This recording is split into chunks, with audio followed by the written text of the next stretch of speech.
Snow had fallen all afternoon, leaving the city muffled and bright under a clean white sheet.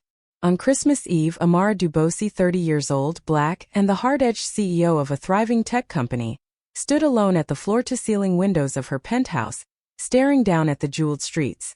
Every light below seemed to belong to someone heading somewhere. Somewhere they were wanted. She had nowhere she needed to be. The silence of the apartment, once a chosen refuge, pressed in. On impulse, she shrugged into her tailored coat, left the untouched bottle of wine and the neat stacks of financial reports on the coffee table, and walked out into the cold. The 24-hour diner on the corner, the one she passed every morning without really seeing, glowed like a modest lantern at the intersection. Steam fogged the windows. A string of cheap lights blinked along the frame.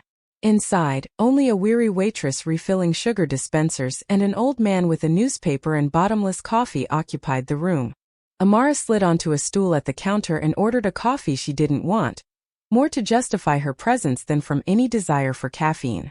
Being here felt oddly theatrical, as if she were pretending to be an ordinary person seeking company on a lonely holiday. The door opened with a gust of freezing air and the soft jangle of bell decorations. A woman and a small boy stepped in, both shivering in worn winter coats. The woman looked to be around Amara's age, early 30s, fatigue etched into her posture. The boy, 5, maybe 6, forgot the cold instantly, his face lighting at the crooked strands of Christmas lights stapled along the diner ceiling. "Mom, look," he breathed, pointing. "They have Christmas here too. That means Santa knows about this place." The woman's mouth curved into a tired but genuine smile. She rested a protective hand on his shoulder. "Santa knows everywhere," she murmured. "That's his job. Remembering where all the good kids live." She turned toward the menu board, her other hand opening to reveal a small pile of coins. Amara watched, unexpectedly riveted, as the woman silently did the math, a minute calculation that seemed to weigh food for two against money that obviously wasn't enough. The boy, oblivious to the tension in his mother, chattered on about Santa and presents and the magic happening all over the city right now. The contrast made something inside Amara twist. The waitress approached them with a practiced, weary kindness. "What can I get you folks?" The woman hesitated. "Just a hot chocolate for my son," she said at last, resignation in her voice. "And maybe some toast, if that's not too much." The boy glanced up quickly.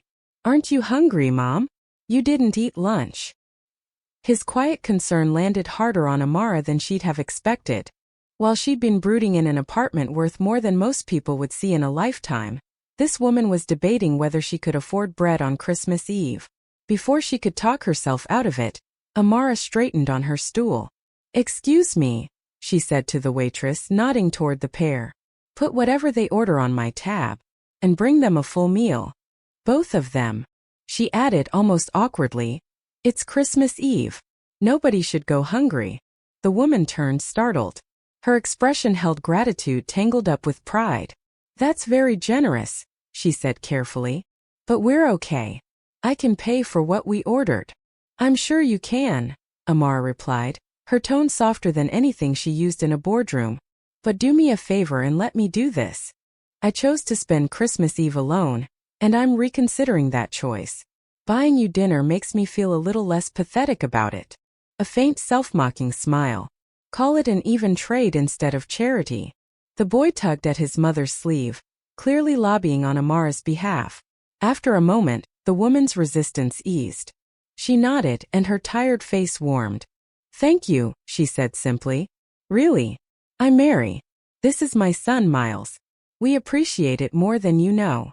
The waitress took their expanded order to the kitchen. What might have remained a detached good deed became something else when Miles decided the nice lady shouldn't sit by herself. "You should sit with us," he announced, pointing at an empty booth. "It's Christmas. You're not supposed to be alone on Christmas." Mary looked mortified. "Miles." But she didn't actually forbid it. "I'm Amara," she said, standing and picking up her coffee. She left off her last name, her title, the empire she ran, all the things people normally attach to her. For once, anonymity felt like a gift. She slipped into the booth across from them. "And your son is right. I was spending tonight alone, and it wasn't going very well. So really, you're doing me a favor." Miles studied her with unfiltered curiosity. "Why are you alone?" he asked bluntly. "Don't you have family or friends to be with?" "Miles," Mary warned gently. "That's personal. Amara doesn't have to tell us that." "It's okay," Amara said. Her own openness surprised her. "I don't have any family nearby. And I spent so much time working that I never made close friends, the kind who invite you for holidays. So I end up alone nights like this. That's on me. I chose work over everything else." Miles frowned with solemn empathy. "That sounds really lonely," he said. "My mom says Christmas is for being with people you love, not for being alone, even if you have a lot of money for presents." The simple truth in his words hit harder than any market analysis or investor critique. Amara could buy any luxury she wanted. She could not buy what this child took for granted: belonging. "Your son is very wise," she told Mary, voice catching slightly. "He's absolutely right. Being alone with money isn't better than being together with people who care." "He's the wisest person I know," Mary replied with quiet pride, squeezing Miles's shoulder. "Keeps me from losing perspective. Reminds me what actually matters when I start to drown in worry." Their meals arrived, real food, hot and plentiful. Conversation filled the space between bites, easy and unforced in a way Amara rarely experienced. Mary's story emerged in pieces. 3 years earlier, Miles's father had walked out. No warning, no explanation, just gone. Her attempts to track him down had led nowhere. Since then, she'd been raising Miles alone, working as the superintendent of an older apartment building. The job came with a small salary and an even smaller apartment, but also a roof over their heads. As long as she was careful, they managed. There was no room for emergencies or extravagance. "We were just coming back from Miles's school Christmas program," she said, explaining how they'd ended up at the diner instead of at home. "When we got to the building, the power was out. Some electrical problem I'll have to fix tomorrow, when I can see what I'm doing. So we're hiding out here till it comes back. It's warmer than our dark, cold apartment." The contrast between their enforced displacement and Amara's voluntary solitude made her chest ache. She chose an empty penthouse. They were making do in a diner because their building had failed them. "That sounds exhausting," Amara said. "Christmas Eve is supposed to be a break, not another problem to fix." While the adults spoke, Miles busied himself with a coloring page the waitress had given him. After a while he glanced up, expression firm, like he'd decided something important. "When the power comes back," he announced to Amara, "you should come to our apartment and have Christmas with us. My mom makes really good hot chocolate. We have a little tree with lights. It's better than being alone." "Miles," Mary groaned softly, cheeks flushing. "Amara has her own plans. We can't just invite people we barely know to our home." "Why not?" he demanded, unfazed. "She bought us dinner 'cause she's nice. We should be nice back so she isn't lonely. That's what Grandma would say if she was still alive." The casual mention of a dead grandmother layered another quiet loss into their story. Amara's throat tightened. The boy's instinct to repay kindness with inclusion, not money, not favors, but presence, felt like a revelation. "I'd like that," she heard herself say before caution could intercede. "If you're sure it's okay. I'd be honored to spend Christmas with you instead of going back to an empty apartment." Mary still looked unsure, but she didn't withdraw the invitation her son had flung between them. "If you're really comfortable with our place," she said slowly, "you're welcome. It's nothing like what you're probably used to." "It sounds perfect," Amara answered, and meant it. The blackout lasted several more hours. They filled the time with stories instead of silence. Mary spoke about a younger version of herself who'd once dreamed of becoming an architect. Life had taken that future and handed her building maintenance instead, repairing what others had designed rather than creating from scratch. Yet when she described old city facades and clever use of space, the love for design still brightened her eyes. Miles narrated school dramas and playground adventures, and his belief that Christmas magic worked even without piles of presents. His world seemed rich in ways that had nothing to do with money.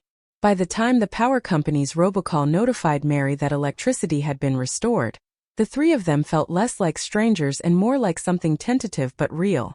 They walked through the snow-softened streets to Mary's building. As they entered the modest lobby, Something in Amara shifted. Her gleaming penthouse, with its artful minimalism and sterile perfection, suddenly felt less like an achievement and more like a very expensive shell. Mary's apartment was small but clearly loved. Repairs bore the unmistakable mark of her skill. Tight, neat work where others might have accepted decay. In the corner, a short, slightly crooked Christmas tree blazed with mismatched lights. Handmade paper ornaments and a few store-bought baubles shared the branches, chronicling years of shared crafting. "It isn't much," Mary said, self-conscious. "But it's warm, it's dry, and it's ours." "It's beautiful," Amara said quietly. "It feels like a home. I haven't felt that in a long time." Miles, re-energized by familiar surroundings, took command of the evening. He supervised the making of hot chocolate with the solemnity of a chemist, ensuring the marshmallow-to-liquid ratio met his standards. A battered radio, so obviously repaired again and again by Mary's practiced hands, played crackling carols. Later, he thrust a tattered copy of "'Twas the Night Before Christmas" at Amara. "You read it," he insisted. "Your voice sounds like a teacher. Teachers are best at stories." So she read and he listened, eyes bright. Mary watched them from the doorway, her expression soft. With every minute in that cramped living room, Amara's armor thinned. For years she had sold herself the idea that money and prestige compensated for the absence of intimacy. That quarterly wins and glowing press articles were enough to carry her through empty holidays. Sitting here with a single mother and her son, two people with little material wealth but an abundance of warmth, she could feel that lie unraveling. Later, when the dishes were washed and Miles finally fell asleep on the couch, limp with the weight of the long day, they lowered the radio and talked quietly. "Thank you for letting me be part of this," Amara said, watching the little boy sleep under a thin blanket. "I don't remember the last time I felt this connected to anyone. Or to Christmas. You've given me something I didn't even know I was missing." Mary's smile was soft and knowing. "Miles has a talent," she said. "He sees what people need. He wanted you here, not because he pitied you but because he liked you. He said you looked lonely in a way money can't fix." She shook her head, amused and a little awed. "He's only 5, but he's usually right about these things." The intimacy of the moment made honesty easier than evasion. Amara found herself describing a life she rarely spoke about. The relentless climb, the accolades, the empty calendar on nights that mattered. How every hour poured into her company had drained time from everything else. A partner, friends, traditions, until there was nothing left. Mary, in turn, admitted to the constant strain of single motherhood on a tight income. The razor-thin line between getting by and falling apart. Wanting more for Miles, more security, more opportunities, while also wanting to be there for him in person, not just in exhausted fragments. "You're doing an incredible job," Amara said, the conviction in her voice surprising even her. "He's happy. He's kind. He trusts you. That's worth more than any trip or expensive toy. You're giving him what he actually needs." "That's very kind of you," Mary replied, eyes suddenly bright. "Most days I feel like I'm barely hanging on. One broken pipe or medical bill away from disaster. But then he laughs at something small or says something wise, and I think, maybe I'm not completely failing him." Without quite deciding to, Amara shifted closer on the couch. Their shoulders brushed. The contact felt natural. "You're not failing," she said quietly. "You're succeeding where it matters most. Raising a human being who cares about others. Who can see when someone is alone and reach out." Silence stretched, gentle rather than awkward. When Mary's fingers slid into Amara's, the gesture carried more weight than any contract Amara had ever signed. "I know this is fast," Mary said, voice low. "We met a few hours ago because my building lost power." Her lips curved wryly. "Normally I'm more guarded than this. But tonight feels different. Like maybe we were supposed to collide exactly this way." "I feel it too," Amara admitted, her composure slipping just enough to make her voice tremble. "I went to that diner trying to outrun my own loneliness. Instead I found you and Miles. And now I can't shake the feeling that this is what I've been avoiding. What I've been missing." They didn't define anything further. They didn't need to. The warmth between their hands said enough. Christmas morning arrived in the form of a 5-year-old launch sequence. "Miss Amara. Miss Amara." Miles bounced into the living room at dawn, hair sticking up in every direction. Amara jerked awake, disoriented for a second before she remembered falling asleep on the couch under an extra blanket Mary had tucked around her. Santa came, Miles announced triumphantly. There are presents. And one of them has your name on it, even though you weren't supposed to be here. Amara blinked. My name. Mary appeared in the hallway in rumpled pajamas, looking apologetic and amused. While you were sleeping, someone got an idea, she said. I'd wrapped 3 small gifts for him. He snuck one away, wrapped it himself with leftover paper and put your name on it. He said you needed something to open this morning. Her voice softened. I tried to talk him out of giving one of his away, but he wouldn't budge. The tightness that had hovered in Amara's chest since last night returned with force. Tears blurred her vision before she even saw the gift. The package was lumpy, the paper crumpled and taped with reckless dedication. Inside was a small stuffed unicorn lovingly worn. One ear bent, the fur slightly matted, a silver thread mane fraying at the ends. His name is Sparkle, Miles said earnestly. He's really good at making people feel better when they're sad. I think you need him more than me, 'cause you were lonely for a long time. He's good at keeping people company. Whatever remained of Amara's defenses dissolved. She reached for Miles and hugged him tightly, her voice rough when she finally spoke. Thank you, she whispered into his hair. This is the best gift anyone's ever given me. I'll take very good care of Sparkle. And I'll think of you every time I see him. The rest of the day unfolded with a simplicity that would once have struck her as dull. Now it felt quietly perfect. They made pancakes together in the cramped kitchen, with Miles dictating the correct amount of chocolate chips per pancake. They played board games dug out of a closet, boxes scuffed, pieces slightly worn, rules half remembered but enthusiastically enforced. They laughed more than the games warranted. At some point during the afternoon, Amara glanced toward the window where pale winter light leaked past thin curtains. I should probably head home soon, she said reluctantly. You've already been more than generous letting me invade your holiday. I don't want to overstay. Mary reached across the coffee table and laced their fingers together again, as if it were now the most natural thing in the world. You're not overstaying. Not unless you actually have somewhere you need to be. I don't, Amara admitted. Then stay, Mary said simply. Miles has already drafted you into helping with dinner. And he's been campaigning for a blanket fort for weeks. I promised we'd build one when we had time. Apparently today counts. From the floor, where he was arranging game tokens into a nonsensical pattern, Miles looked up expectantly. You can help, right, Miss Amara? Grown-up hands are good for tying knots. Amara laughed, a sound that felt new to her even though it wasn't. I think my other plans can wait. She pulled out her phone for the first time since the previous afternoon. Dozens of unread messages blinked on the screen. Her assistant, board members, colleagues peppering her with questions about documents, timelines, upcoming deals. She tapped out a single reply to the key people. Spending Christmas with friends. Offline until tomorrow. All is well. The responses, rapid, confused, slightly alarmed, made her shake her head. They seem surprised, Mary observed, having caught a glimpse of Amara's expression. That you have people. Plans that don't revolve around work. Do they really think you're that alone? They think accurately, Amara said. Until yesterday, I didn't have anyone I'd call a friend outside of business. I convinced myself that professional respect was enough. That I didn't need. She gestured vaguely around the cozy room. You and Miles proved I was wrong. A year passed.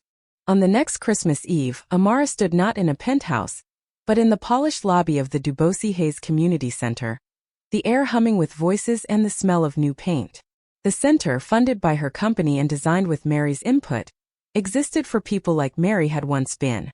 Single parents juggling work, kids, and the endless arithmetic of not quite enough money.